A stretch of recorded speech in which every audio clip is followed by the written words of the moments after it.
Hello everyone, welcome back to my channel. It's biology time. তো দেখো, গতদিনে আমরা syllabus নিয়ে আলোচনা করেছি, ক্লাস 10-এর সিলেবাস নিয়ে আলোচনা করেছি। আজকে আমরা ক্লাস 10-এর ফার্স্ট চ্যাপ্টারের একটা টপিক আলোচনা করব, সেটা হচ্ছে উদ্ভিদের সংবেদনশীলতা এবং সাড়া প্রদান। তো ফার্স্ট চ্যাপ্টারটা কি? ফার্স্ট চ্যাপ্টারটা হচ্ছে জীবজগতের নিয়ন্ত্রণ ও সমন্বয়, control and coordination in living organism. তো সেটা একটু বলি, জীবজগতের নিয়ন্ত্রণ ও সমন্বয়টা কী। জীবজগতের নিয়ন্ত্রণ ও সমন্বয় হচ্ছে জীবজগতে যে বিভিন্ন প্রকার শারীরবৃত্তীয় কাজগুলি হয় সেগুলি দুটি ধরনের নিয়ন্ত্রণ ও সমন্বয়ের মাধ্যমে হয়। সেটা হচ্ছে ভৌত আর রাসায়নিক। ভৌতটা কেবলমাত্র প্রাণীতে ঘটে, সেটা হচ্ছে স্নায়ুতন্ত্রের মাধ্যমে।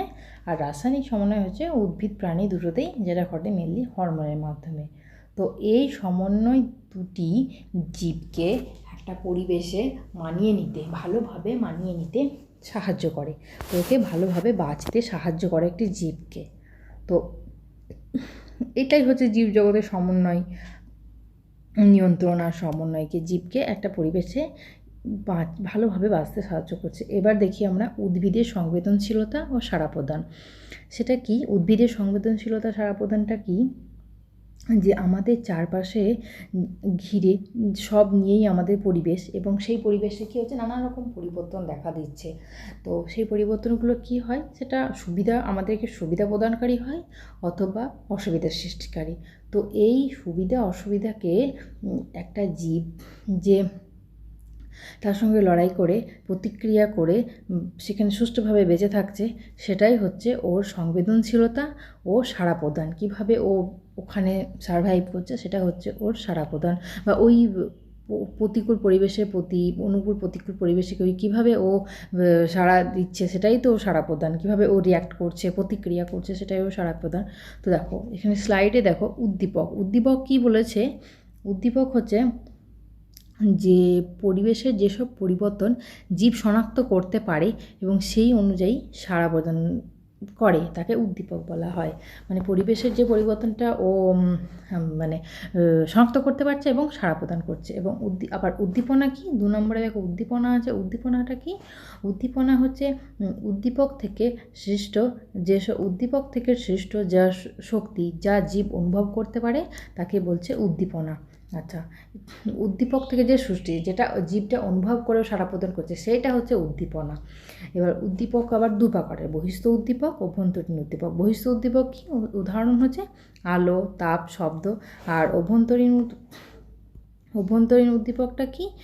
যেমন হচ্ছে ক্যালসিয়াম, হরমোন ইত্যাদি। এটা হচ্ছে অভ্যন্তরীণ উদ্দীপক। আচ্ছা, আমরা পরের স্লাইডে আসছি। পরের স্লাইডে কী বলছে? সংবেদনশীলতা। সংবেদনশীলতা বা সেন্সিটিভিটি বলছে জীব দেহের অভ্যন্তরীণ বা বাহ্যিক পরিবেশে কোনো নির্দিষ্ট উদ্দীপকের প্রভাবে জীবের সাড়া প্রদানের যে ক্ষমতা, তাকে বলা হয় সংবেদনশীলতা বা সেন্সিটিভিটি। আচ্ছা, মানে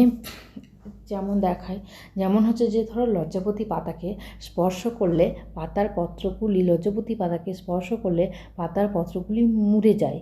এক্ষেত্রে কি হচ্ছে, লজ্জাপতি পাতাকে যখন স্পর্শ করছি, আমার হাতটা সেখানে উদ্দীপক, এবং আমার হাত থেকে ও উদ্দীপনা গ্রহণ করে ও রেসপন্স করছে, ও সংবেদনশীলতা বা যে প্রতিক্রিয়া দেখাচ্ছে, কী হচ্ছে, পাতার পত্রগুলি মুড়ে যাচ্ছে। ওটাই হচ্ছে সেন্সিটিভিটি এবং সাড়া প্রদানও বলতে পারো এটা। তারপরে কুমড়ো গাছের আকর্ষকগুলির কাছে যদি একটা মানে গাছের ডাল বা কঞ্চি, সরু লাঠি, সরু যেগুলো কঞ্চি বলে, ওর সংস্পর্শে এলে ও স্প্রিংয়ের মতো জড়িয়ে যায়। সেটা হচ্ছে ওটা হচ্ছে ওর সংবেদনশীলতা বা সেন্সিটিভিটি দেখাচ্ছে। তারপরে দেখো, এই যে সাড়া প্রদান করছে, এর পদ্ধতিটা কী কী? 3টে পদ্ধতি আছে, মানে 3টে স্টেপ আছে। প্রথম হচ্ছে কি, উদ্দীপনার উপলব্ধিকরণ, মানে ও উদ্দীপনাটাকে উপলব্ধি করছে। তারপরে হচ্ছে উদ্দীপনার পরিবহন, আর তারপর হচ্ছে সাড়া প্রদান। কি উদ্দীপনার উপলব্ধিকরণ কি? উদ্ভিদের যে অংশে উদ্দীপনা প্রয়োগ করা হয় তা উদ্দীপনা গ্রাহক হিসাবে কাজ করে। আর উদ্দীপনার পরিবহন, উদ্ভিদ দেহে উদ্দীপনা গৃহীত হলে ধারাবাহিক বিক্রিয়ার মাধ্যমে তা সংবেদে রূপান্তরিত হয় এবং প্লাজমোডেজমাটার মাধ্যমে সাড়া প্রদানকারী অঙ্গের কোষ বা কলাতে পরিবাহিত হয়। অর্থাৎ উদ্দীপনাটা গ্রহণ করার পর ও তার পার্শ্ববর্তী কোষে প্রবাহিত করে সেই মানে সংবেদটাকে। এইভাবেই ও সাড়াটা যেটা ওকে সাড়া দিতে সাহায্য করে। আর উদ্ভিদের সাড়া প্রদান হচ্ছে অত্যন্ত মন্থর গতিতে হয়, প্রধানত বৃদ্ধিঘটিত বা রসস্ফীতিজনিত কারণে হয়। এই রসস্ফীতিজনিত কারণটিকে অনেক সময় আমরা বলি প্রকরণ চলন।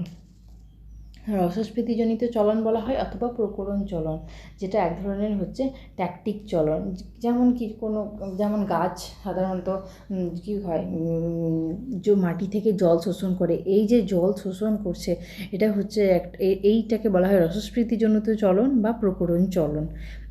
তারপরে এর এক্সাম্পল দেখো, লজ্জাবতী, বঞ্চরাল।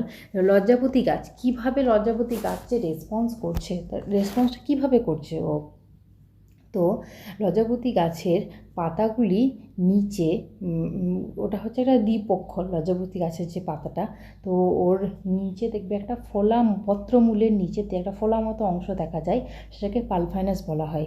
এবার যখন লজ্জাবতী গাছের পাতা স্পর্শ করছি তখন ওর পাতার পত্রগুলি তৎক্ষণাৎ নুয়ে পড়ছে। এর কারণটা কি, যখন ওই হাতের স্পর্শ লাগছে তখন উদ্দীপকের প্রভাবে, মানে আমার হাতটা তখন ওর কাছে উদ্দীপক, আমার হাতটা হচ্ছে উদ্দীপক, সেখানে সেই উদ্দীপকের প্রভাবে যে একটা কম্পন সৃষ্টি হয়, তা পাতার নিম্নাংশে পালভিনাস যেখানে আছে সেই ফোলা অংশের কোষগুলি থেকে রস বা ওই জলকণা ওই পার্শ্ববর্তী কোষে ও অন্তঃকোষীয় স্থানে পরিবাহিত হয়ে যায়। এর ফলে কি হয়, পালভিনাসের কোষগুলির রসস্ফীতি যে চাপ, ভিতরে যে রসস্ফীতি চাপটা ছিল সেটা কমে যায় এবং কোষগুলি চুপসে যায়। এবং এর ফলে কি হচ্ছে, ওই পাতাগুলি মানে পত্রগুলি আর সোজাভাবে দাঁড়াতে পারছে না, ওগুলিও চুপসে যাচ্ছে এবং গুটিয়ে পড়ছে, নেতিয়ে পড়ছে। এইভাবেই ওই পত্রফলকটা উদ্দীপনা গ্রহণ করে, এইভাবেই সাড়া প্রদান করে। এটা হচ্ছে লজ্জাপতির মেকানিজম, এইভাবে ও সাড়া প্রদান করছে। আবার বঞ্চরাল কীভাবে সাড়া প্রদান করছে, বঞ্চরালের ত্রিফলক বিশিষ্ট, ওর একটা সোজা একদম মাথার ওপরের দিকে একটা পাতা থাকে আর নিচে দুই সাইডে দুটো, এটা সমান্তরালে থাকে। তো মাথার ওপরের দিকে থাকে এটা হচ্ছে কোনো ফাংশানে, ওটা হচ্ছে নিশ্চল আর কি, মানে ওর কোনো রকম এই ধরনের কোনো রকম সাড়া প্রদান করে না। তো কিন্তু সাইডের যে পাতা দুটি নিচের দিকে সাইডে যেটা সমান্তরালে থাকছে, ওরা কিন্তু ওপর নিচে স্বতঃস্ফূর্তভাবে ওঠানামা করে। সেটা কিসের জন্য করে, রসস্ফীতি চাপের জন্য।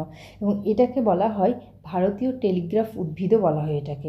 এটা কি হয় যে দিনের বেলায় পার্শ্বীয় পত্রগুটি সমান্তরালভাবে থাকে আর রাত্রেবেলায় এগুলি নিচের দিকে খাড়া হয়ে থাকে। এই প্রকার যে চলন দেখা যায় সেটা কেবলমাত্র দিনের বেলায় পর্যাপ্ত আলোকের মানে লাইট থাকবে পর্যাপ্ত, সেখানেই সেই উপস্থিতিতেই ঘটে। এই চলনটাও হচ্ছে এক প্রকার প্রকরণ চলন। আচ্ছা, এইভাবেই তাহলে লজ্জাবতী আর বঞ্চরাল সাড়া প্রদান করে। নিশ্চয়ই তোমরা বুঝতে পেরেছ।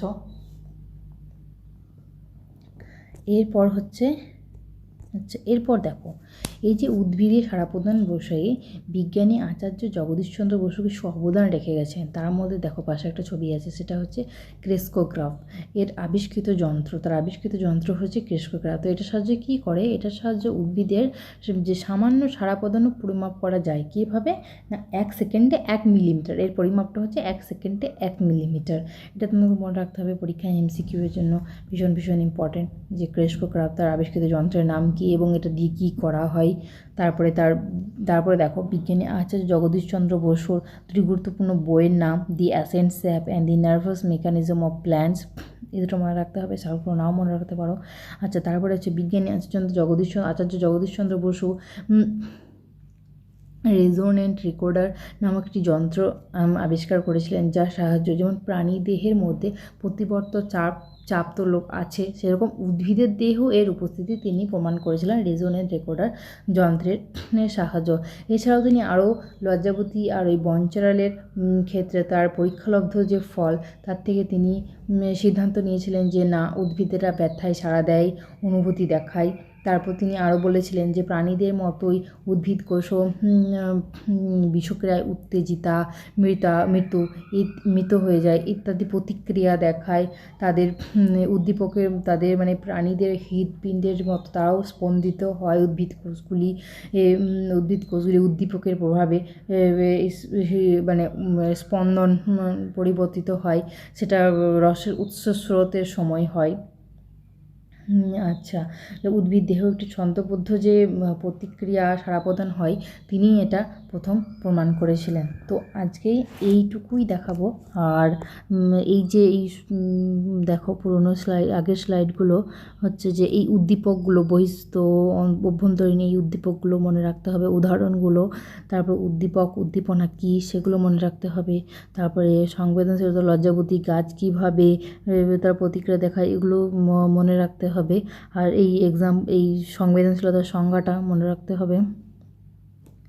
তারপরে লজ্জাবতীর এই যে তোমার হচ্ছে যে সায়েন্টিফিক নেম মিমোসা পুডিকা, বনচারালের সায়েন্টিফিক নেম ডেসমোডিয়াম, এইগুলো সমস্তটাই মনে রাখতে হবে। আর এগুলো তো তার আবিষ্কৃত যন্ত্র তো অবশ্যই মনে রাখতে হবে, এগুলো ভীষণ ভীষণ ইম্পর্ট্যান্ট। আর আজকে এইটুকুই পড়াই। এর পরের ভিডিওতে আমরা প্ল্যান্ট মুভমেন্টটা পড়াবো, ওই যে চলন আছে ট্যাকটিক, ট্রপিক, ন্যাস্টিক, এটা আমরা পরের দিন পড়াবো পরের ভিডিওতে। আচ্ছা, তাহলে থ্যাংক ইউ। তোমরা দেখো, তোমাদের ভালো লাগলে চ্যানেলটাকে সাবস্ক্রাইব করে দিও।